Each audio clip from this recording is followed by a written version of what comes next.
Institute of Counselling, Skills of Counselling. Tape 5, Understanding Skills, Advanced Empathy, Alternative Frame of Reference and Counsellor Self-Disclosure.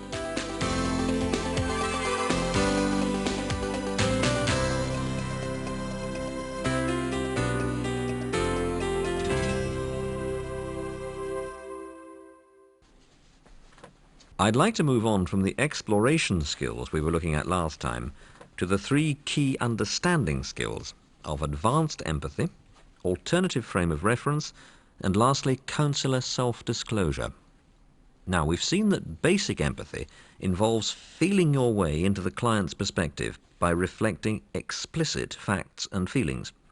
Now, advanced empathy involves going deeper and reflecting those facts and feelings which you feel are only implied.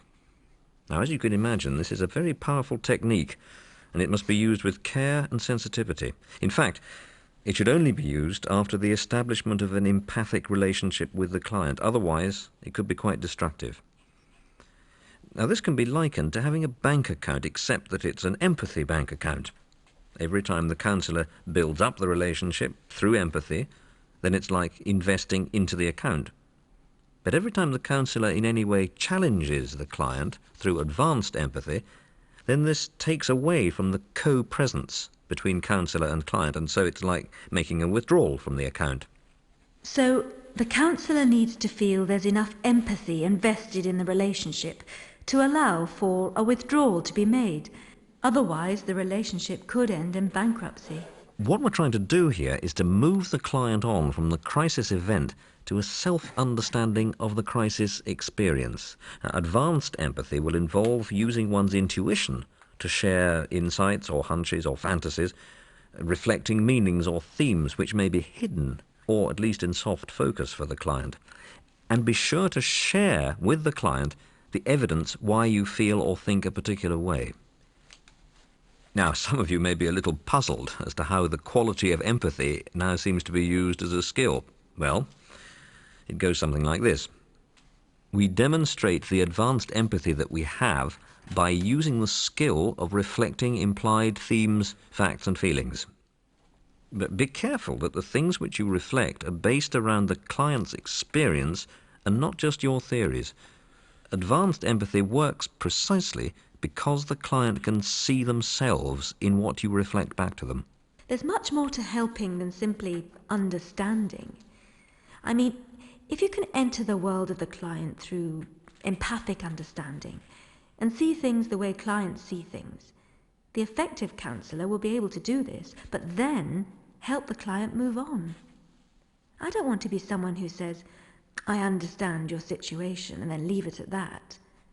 That's why the client has come to see me in the first place, not only to be understood, but to experience some change in their situation. The second key understanding skill is the ability to offer the client an alternative frame of reference. Now, this involves assisting the client to look at things from a different perspective or point of view, so that the client can reframe the experience or event. Now, I'm going to pour some water into this glass. Okay. Now, how do you see this, Jackie? It's a glass of water, half empty. Is the glass half empty, or is it half full? Depends how you see it. Oh, that's good. Like the eternal optimist and the eternal pessimist. I would have thought that helping people see new ways of viewing their problems or situations must be rewarding for counsellors. Helping to turn the unsolvable problems into situations where progress is possible. Hope for the future. From the client's point of view, this must be really useful, if they want to move on from their problems, that is. And thirdly, the skill of counsellor self-disclosure. Sharing your own story, with emphasis on your experience or feelings, rather than on a description of what happened, from yourself as the living human document. Now, this model, yourself as a living document with pages and chapters in your life story, is drawn from the work of Anton Boyson, who was the father of clinical and pastoral education, and Charles Gherkin. Sharing your own experiences can help the client with where he or she is at in their own experience. Now, Please note, this is not reminiscing, nor should it attract attention away from the client's story.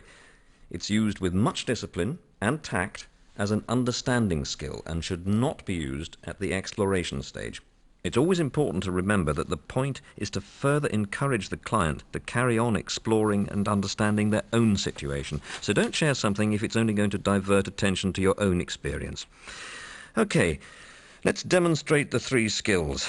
I think a group has prepared a situation for us. George, Jackie and Kathy.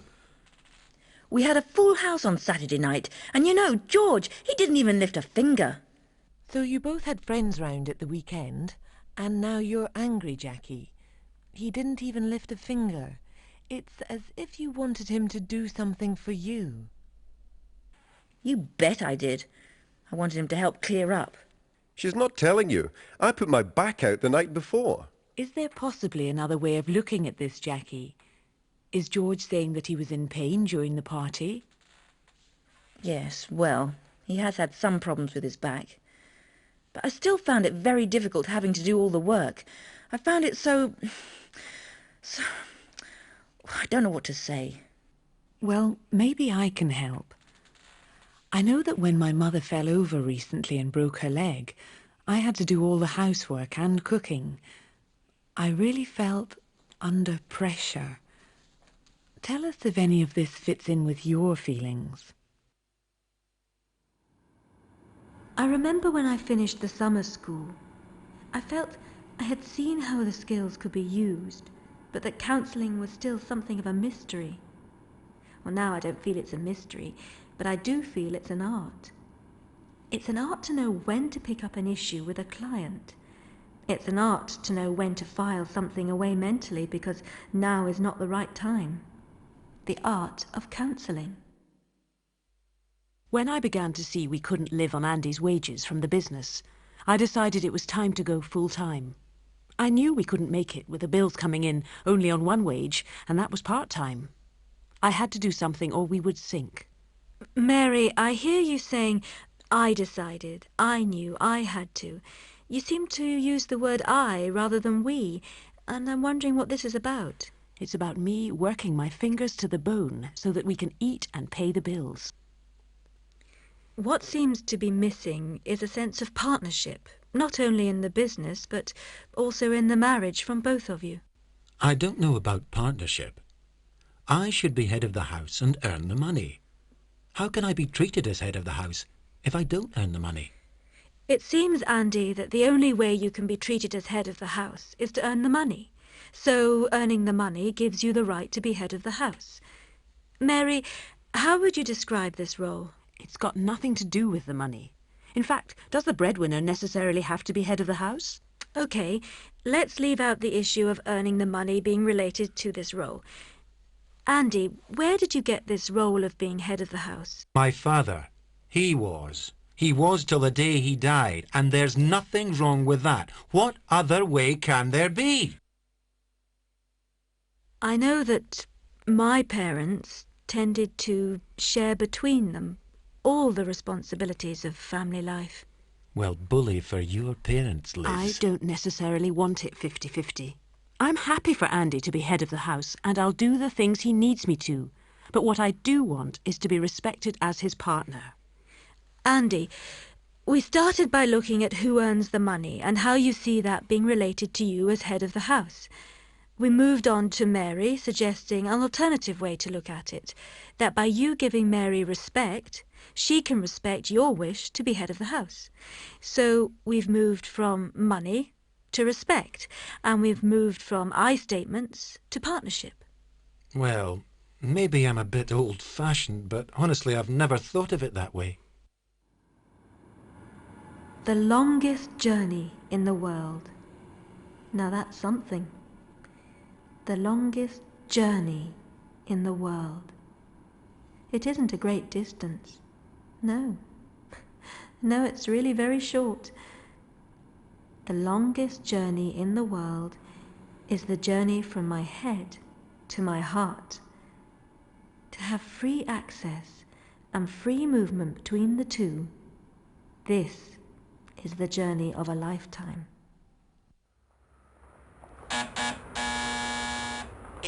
Counselling, hello? I've been thinking about this tiredness. One of the reasons, I think, is that I just don't sleep as well as I used to.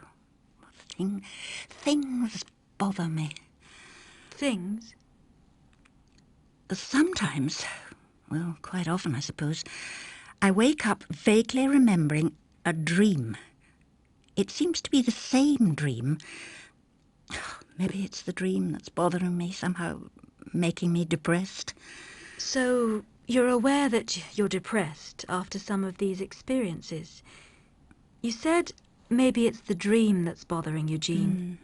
Tell me if you're conscious of anything else that's troubling you around these times. I'm not sure. Suddenly I wake feeling angry, but I thought it was the dream that caused that. I wonder if something other than the dream has made you angry, Jean. Who knows? However, my friends have said I fly off the handle really easily since I left work. And yet I was looking forward to finishing work and having more time for them and myself. I'm picking up that your friends also point to this anger, as does your dream. Perhaps the trigger that we're looking for has something to do with this deep-seated anger. But that doesn't sound like me. I get on well with everyone. Jean and I are well into the counselling, and we've talked a lot about the facts of her situation. Yet, it's only now that her emotions are starting to surface. I wonder why. I must be careful not to rush her. I remember the summer school, the empathy bank. Perhaps I need to build up the relationship again and invest more empathy before there are any more withdrawals on this particular account.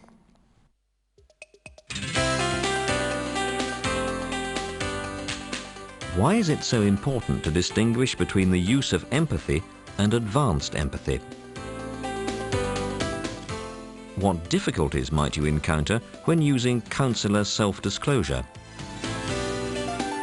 Why do you feel understanding skills can be so powerful, beneficial, or threatening?